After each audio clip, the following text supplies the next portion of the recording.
Vous écoutez Négatif, en direct du Arras Film Festival, entretien avec Alain Huguetto, réalisateur du film Interdit aux chiens et aux Italiens. Bonjour Alain Huguetto. Bonjour. Vous présentez en avant-première au Arras Film Festival votre dernier long métrage, Interdit aux chiens et aux Italiens, donc c'est le titre, dont la sortie est prévue pour le 25 janvier 2023. Mêlant prise de vue réelle et animation, vous racontez l'histoire de votre famille, la famille Huguetto, originaire du nord de l'Italie, dans le Piémont.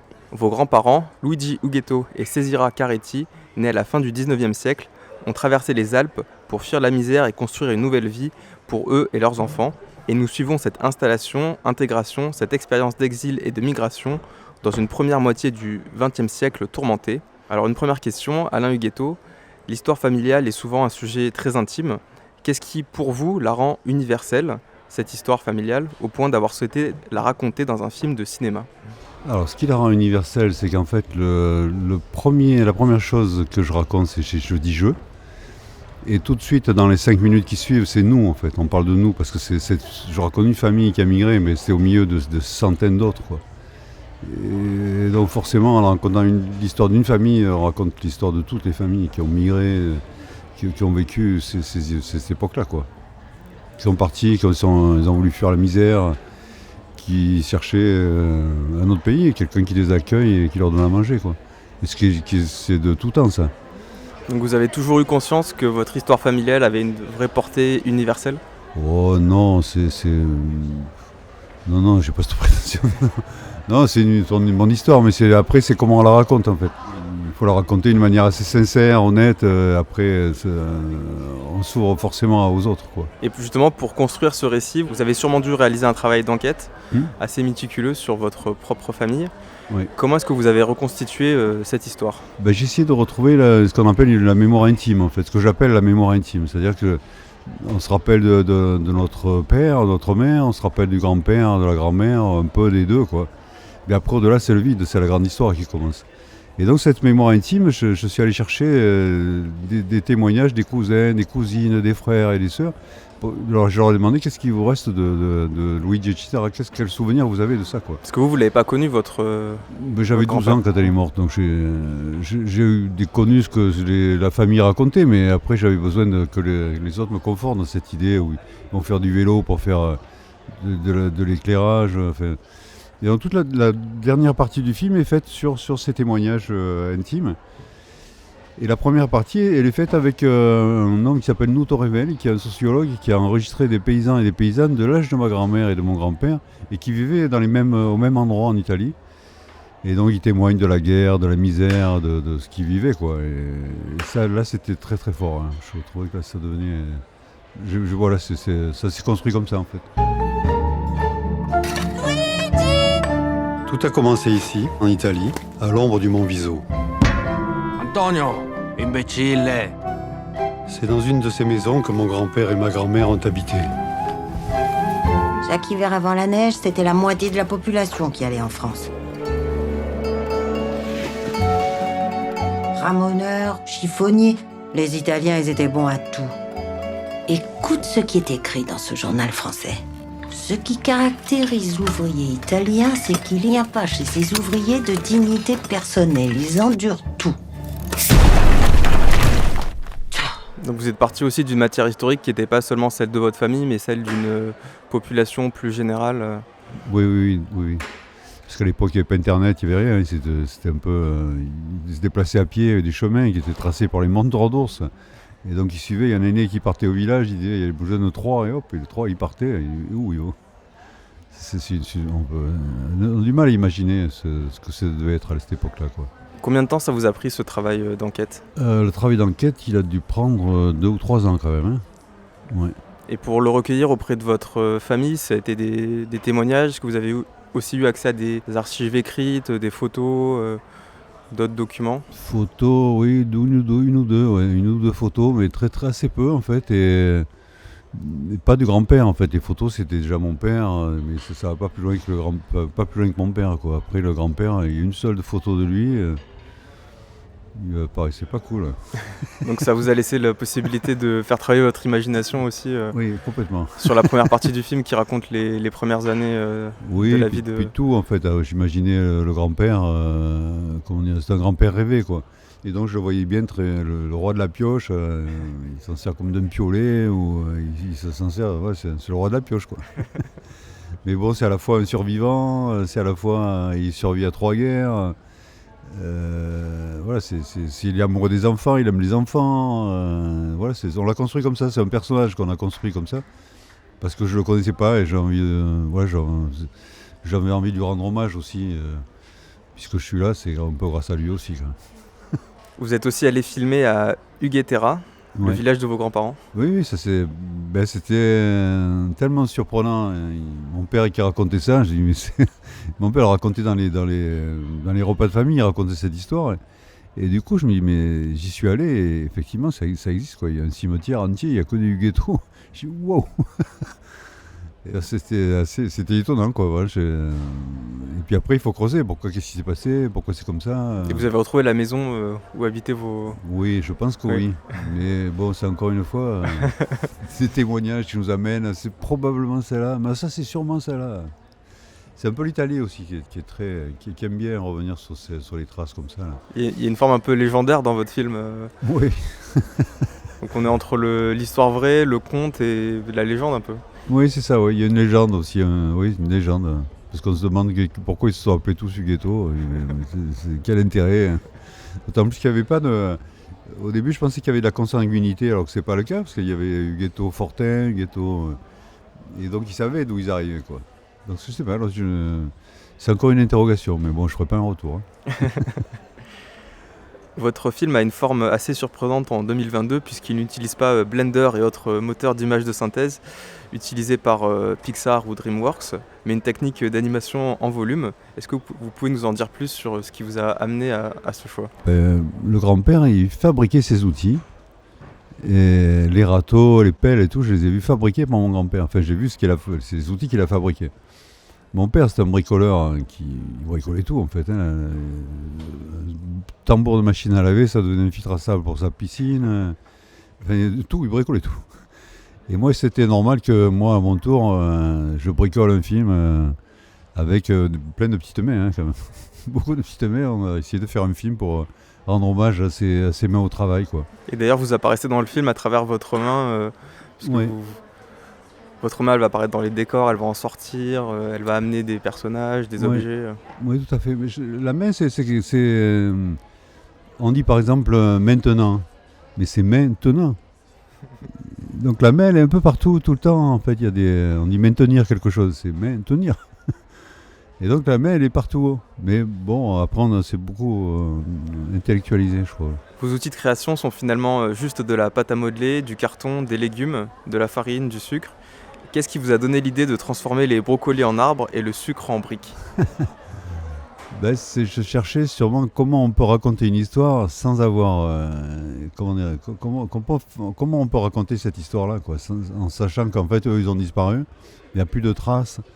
Les maisons sont en ruine, donc il n'y a plus rien.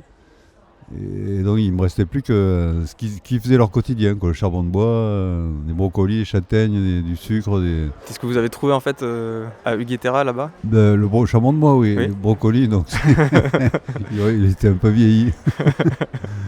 Mais les châtaignes, oui, il y avait des châtaignes, il y avait des choses comme ça, quoi, ce qui faisait le quotidien de leur vie. Quoi. Donc finalement vous êtes aussi dans un travail très manuel, artisanal comme eux? Oui, j'y tenais, oui. Dans la main, en fait. Ma main, c'est parce que c'est aussi... je fais partie de cette famille, quoi. Donc j'en suis, il fallait que je sois témoin et que j'assume ce côté-là, quoi. Donc la main était là. Là, pour le coup, elle n'est pas au travail. Là, ma main n'est pas au travail. Mais bon, on peut imaginer qu'elle bosse quand même. Allez les enfants, on y va.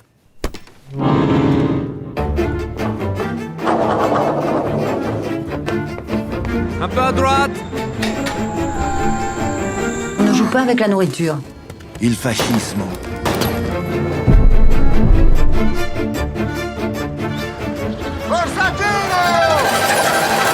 Le petit oiseau va sortir. Menteur! Je vois pas l'oiseau. Pour constituer l'équipe de votre film, quel savoir-faire avez-vous dû chercher chez des techniciens, techniciennes de l'animation ? Waouh. Alors, j'ai surtout employé. Parce qu'en fait, il y a des animateurs qui ont, comment dire, quand ils animent, ils parlent d'eux sûrement. Hein, et donc certains ont des gestes beaucoup plus amples, ils font des grands gestes, et d'autres ils sont plus réservés, quoi. Et donc je te dis, est-ce que chaque animateur, il a une séquence entière, quoi, ou une scène, au moins une scène entière, quoi. Donc ça permettait d'avoir de la fluidité, d'avoir des choses comme ça. Après, la qualité, Kim, elle est reconnue au niveau mondial. Marjo, c'est pareil. Ils sont sur tous ces gros films et vous regardez les noms, c'est des incontournables, quoi. Vous leur donnez un bout de bois et ils le font vivre, quoi. Et donc c'est génial, quoi. Quand c'est des personnages en place, qui ont des bouches, des lèvres et tout, ça démultiplie, quoi. Et puis c'est un travail d'équipe, hein. Je sais pas, Iris par exemple, c'est une animatrice belge. Magnifique, quoi, elle fait des choses magnifiques, mais à un moment je lui ai dit, toi j'aimerais bien que Luigi fasse un ricochet. Alors elle m'a dit, ouais, c'est comment les ricochets? Alors je lui ai dit, filme-moi, du coup elle me filme et je lui fais un envoi de ricochet. Et donc après, ça c'était le matin, l'après-midi je vais voir ce qu'elle avait fait, quoi. Et j'ai regardé, ça m'a scotché, c'était moi en fait. C'était vraiment, je me revoyais moi en train de faire. Il y avait un écho que j'ai assumé parce que je trouvais ça rigolo d'avoir, de diriger les acteurs. Moi je m'énerve en voiture. Mon père il s'énervait. Et je pense que Luigi aussi, mais alors je me dis comment il peut s'énerver avec une pioche. Et donc je mettais ça sur le tapis et on discutait avec les animateurs, voilà, j'aimerais qu'ils s'énervent. Et comment on pourrait faire? Alors, du coup, voilà, c'est après. Ça va plus loin que une fois que les animateurs sont choisis, après il faut choisir les séquences où ils interviennent et comment ils peuvent intervenir, où c'est le mieux, où c'est le plus juste. En fonction de leur spécificité, de leur... Oui, de leur style aussi. Et ça c'était pas mal, quoi. Parce qu'ils se proposent déjà, voilà, Kim qui est quelqu'un de très, très posé, qui arrive à faire vraiment disparaître son style. Alors là, voilà, c'est le top de l'animation, hein. Elle avait toute la partie des souches, en fait, tout ce qui était les souches, elle a fait toutes ces scènes-là, quoi. Waouh, j'étais vraiment... on est super, quoi, c'est magnifique. Je dis, ouais. Et combien de temps ça prend pour animer Combien de temps de travail pour animer une séquence? Les chiffres des producteurs, c'est 2 secondes et demie par semaine, en fait, par animateur. Ils calculent comme ça, 2 secondes et demie par animateur par semaine. Après, je vous laisse calculer ce que ça donne par jour. Ça dépend aussi des plans. Et les plans sont très très longs, d'autres plus courts. C'est toujours une moyenne, quoi. Mais en gros, ils tiennent à 2 secondes et demie d'animation par animateur et par semaine. Parce qu'il faut animer chaque image. Ah oui, ça c'est... Et donc ils travaillent sur Dragon. C'est un logiciel qui permet d'y voir l'image. Et en bougeant un peu, il revient à l'image d'avant. Donc ils ont tout de suite l'image d'avant, en fait. Donc l'ordinateur intervient quand même pour... Oui, c'est le logiciel surtout là, qui leur permet de voir où l'image est arrêtée, puis on recommence, quoi. Parce que le dessin animé, on peut rajouter des dessins. Mais en animation en volume, c'est fini, une fois qu'on a bougé, c'est fini, quoi. Donc c'est en ça qu'il faut vraiment être précis et que ce logiciel, il aide beaucoup. Ouais. Et combien de temps a pris le tournage plus globalement On a été arrêté quasiment 1 an avec le Covid, donc ça a pris, je dirais qu'il doit rester 9 mois à peu près, 9 mois de tournage, quoi. En gros, c'est compliqué là parce qu'il y avait le Covid, alors du coup il a fallu casser les contrats, recommencer, les gens qui ne pouvaient pas revenir, c'était compliqué, quoi. Mais sinon, oui, c'est une très belle aventure humaine, c'est magnifique, vraiment, je suis prêt à recommencer dès demain.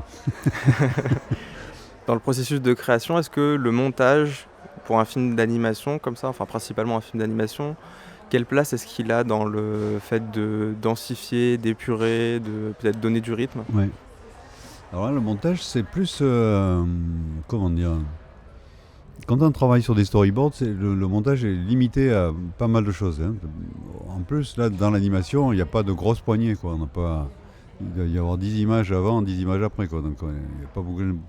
Donc on ne peut pas trop bouger. Par contre, ce qu'on peut faire, c'est inverser les séquences. On peut aussi donner du rythme, essayer d'avoir des respirations plus simples. C'est un vrai travail de montage, oui. Puis des fois, élaguer, moi la main, comme je savais que ma main était partout, elle est quasiment pas dans tous les plans, mais souvent, quoi. Et donc le monteur, il a crémé. Je fermais les yeux, je dis vas-y, écrème. C'est vrai que t'as raison. Mais bon, voilà, après, il faut que ça soit, pour que ça soit beau, il faut que ça vienne une fois, pas 10 fois, quoi. Mais de temps en temps, il faut que ça arrive. Et donc, voilà, il y a des choses où j'y tenais, puis d'autres, j'ai dit, mais ça, si c'est pas utile, on enlève, quoi. Le film est assez court pour un long métrage, il fait 1h10. Ouais. Est-ce que c'était une durée que vous aviez en tête dès le début, dès l'écriture du scénario, du storyboard? Oui. C'était à peu près ça. Ouais. Je ne voyais pas un film de 2 heures et moi, je voyais 1h10. Ouais. Je ne sais pas pourquoi je suis parti sur 1h10. Bon. Un jour de l'automne 1922, Luigi et 2 de ses compagnons se sont enfuis en France. À la frontière, un obstacle a surgi qu'ils n'avaient pas prévu. Pendant que les soldats écoutaient le discours de Mussolini, Luigi, qui avait participé au creusement du tunnel du Simplon, s'est mis au travail.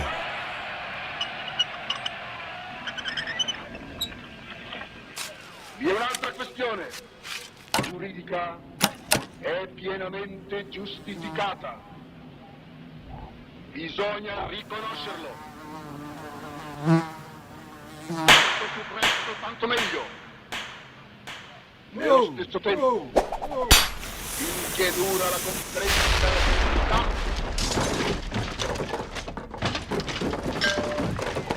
Luigi, c'était mon grand-père italien.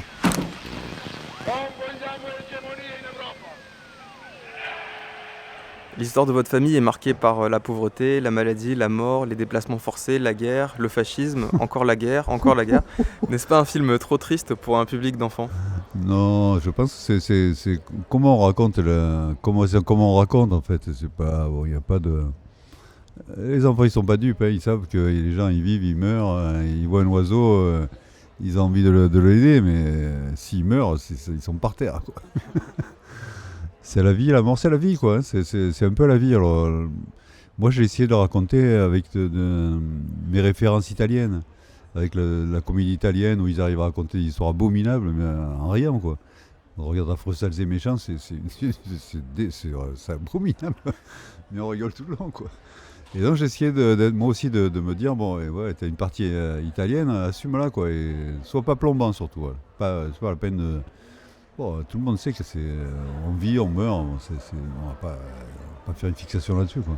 Et la partie italienne, elle est aussi dans la langue, puisque votre film, il est à la fois en français et en italien. C'était important pour vous? Ah oui, c'est vraiment important. Ouais. C'est une langue, dès que j'entends, ça chante, quoi. C'est quelque chose qui chante et tout ça. Il y a une partie d'ailleurs qui est chantée avec une chanson autour de la polenta. Oui, c'est une chanson folklorique italienne qui est chantée souvent... après que les gens y peuvent un peu plus, quand même. Quando le cresce la bella polenta le cresce così, se pianta così, se cresce così. Oh, bella polenta così, cha cha pom, cha cha pom, cha cha pom, cha cha pom. Quando si è smessa la bella polenta si è smessa così, si è pianta così, si è fiori così, si è smessa così. Oh, bella polenta così, cha cha pom, cha cha pom, cha cha pom, cha cha pom. Pour vous, est-ce que vous avez aussi fait un film politique? Oh, la politique, elle est partout. C'est comme la psychologie, elle est partout. L'air, il est partout.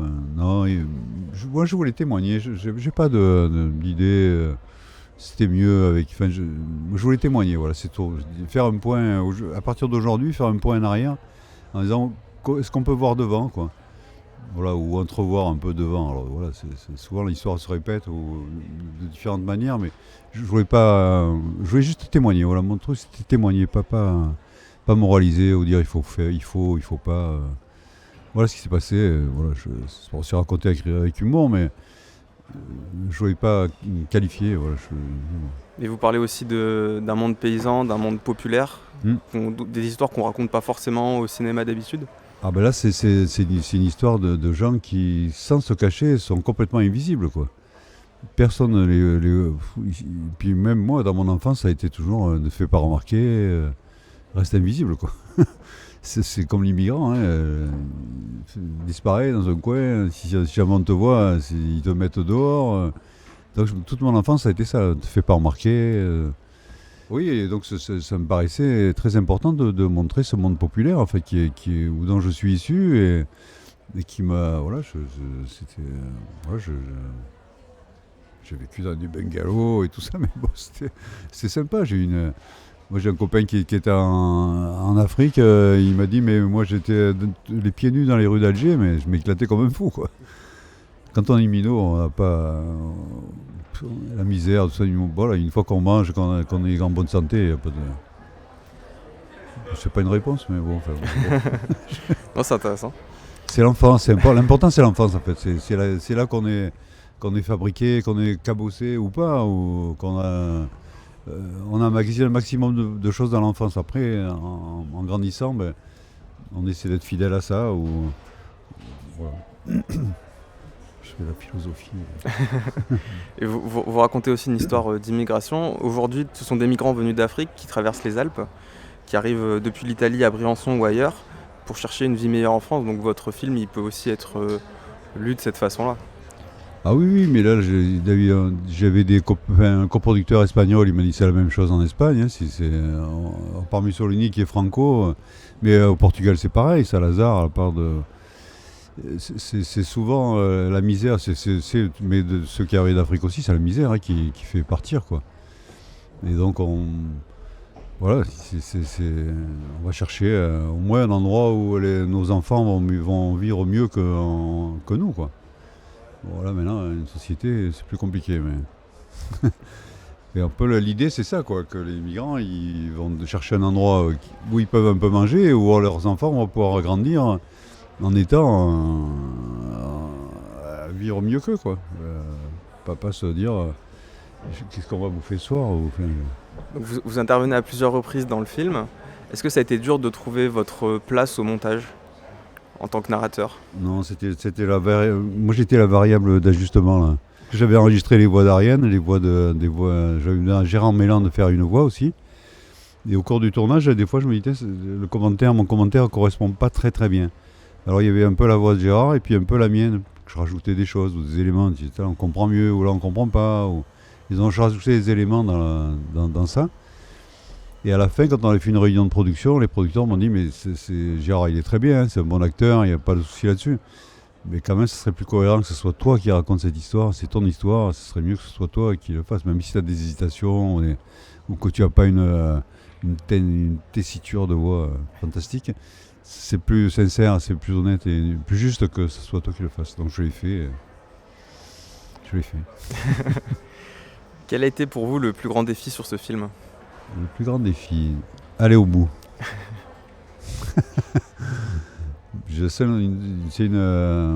Mon père, j'ai une seule... Mon père disait quand tu commences quelque chose, il faut que tu ailles au bout, sinon ça sert à rien. C'est une chose que j'ai retenue de lui, en fait. C'était ça, ouais. Tu commences quelque chose, tu vas au bout, sinon ça sert à rien. Et vous l'avez fait. Je suis au bout. Est-ce que pour vous, c'est aussi un film d'amour ? Ah oui, c'est surtout un film d'amour. Hein. Oui, c'est un film d'amour à la famille, aux parents, aux grands-parents, à tout ce qu'on fait. Voilà, moi qui suis père, je suis très sensible à... on donne tout pour les enfants, quoi. Pour qu'on essaie on essaie de les aimer le plus possible. Alors après, bon, on peut critiquer en disant qu'ils sont passés assez loin ou ils sont passés un peu à côté et tout. Mais ils ont tous fait pour qu'on soit bien, qu'on soit heureux. Après,